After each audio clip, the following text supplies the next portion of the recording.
Olá a todos, espero encontrar-vos bem.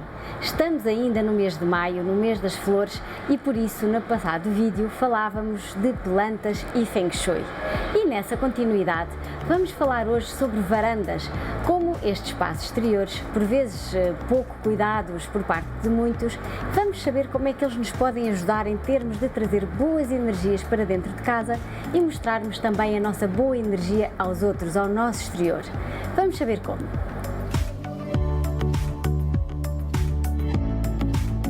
Um dos aspectos a ter em consideração numa varanda é a sua proporção.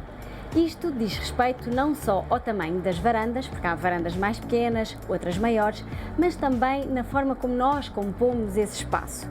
Se a sua varanda é uma varanda demasiadamente grande ou até com alguma extensão, não convém que ela fique demasiado vazia, criando assim essa sensação de espaços vazios. Por outro lado, se é uma varanda mais pequena, até mais acolhedora, não convém sobrecarregá-la, porque senão vai sentir-se apertada e a energia não vai fluir tão bem. Depois, em termos de cores, muitas das vezes as pessoas perguntam-me: Sofia, que tipo de cores é que eu posso usar na minha varanda? Vai depender do tipo de energia que nós queremos trazer e podemos saber o que é que, em função daquilo que queremos estimular, quais as cores mais indicadas.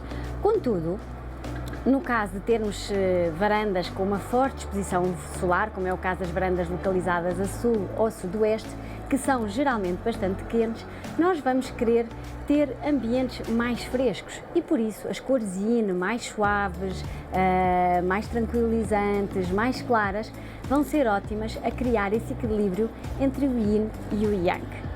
Por outro lado, se a sua varanda é uma varanda virada a norte ou nordeste ou até noroeste, em que são mais frescas, mais frias e às vezes até um bocadinho mais ventosas, vamos querer trazer-lhes algum calor, alguma energia mais yang, que se consegue com cores mais quentes, como os rosas, os encarnados, os laranjas e até os amarelos. Depois, há outro pormenor a ter em consideração, que são os cantos das varandas. Quando eu digo cantos, é em termos de mobiliário, em termos de revestimentos, não terem algo cortante, algo que nos causa aquela sensação que estamos a ser invadidos por bicos, e por isso as superfícies, seja do mobiliário, seja dos acabamentos, devem ser mais arredondados. Outro aspecto a considerar é o gradeamento da sua varanda. Muitas, e hoje em dia principalmente as modernas, têm este tipo de estrutura em vidro ou em acrílico, mas muitas têm mesmo um gradeamento. No caso dos gradeamentos, podemos optar por desenhos auspiciosos ou então de forma a que eles sejam mais arredondados e que não tenham aquelas grades com aquelas, não digo fissuras, mas mais aqueles vértices que nos causam algum desconforto. Outro aspecto a considerar são as plantas que nós escolhemos para a nossa varanda. Claro que elas podem ser trabalhadas em termos de Feng Shui para estimularem algumas áreas que nós queiramos, porém, se nós tivermos aquelas varandas que dão imediatamente para a casa do vizinho, devemos trabalhar um bocadinho essa privacidade. Claro que não podem ser demasiadamente altas, porque senão vão-nos criar uma barreira e vão obstruir aquilo que se chama a nossa fênix, a nossa visão. E, portanto, deve haver aí um equilíbrio entre privacidade e visão. Até porque, nesses casos, se a visão já é um bocadinho obstruída, temos de ter o cuidado e a sensibilidade de não obstruir ainda mais.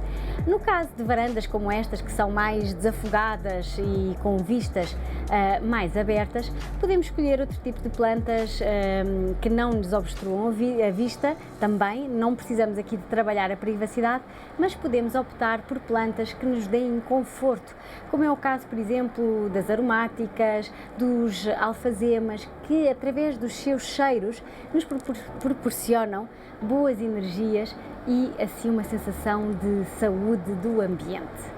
Para tornar a sua varanda mais acolhedora, pode também trabalhar com a luminosidade, seja de apoios de luz ou seja mesmo através de velas. Velas colocadas no sítio certo podem fazer um ambiente bastante relaxante, digamos assim.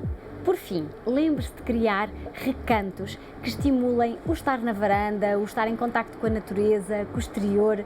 Se a sua varanda é mais pequenina, não a encha de cadeiras como já referimos, mas pode criar um recanto de leitura, de bem-estar. Já nas varandas maiores, lembre-se também de ter esses mesmos recantos para estar com a família, estar com os amigos e desfrutar às vezes até daquelas noites bem quentes que nos sabem tão bem.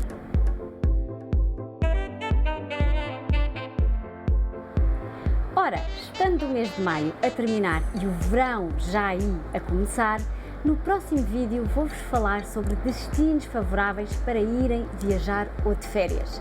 Até lá, pergunto-vos, o que é que gostaram mais de fazer em maio? Eu já sei. Até breve!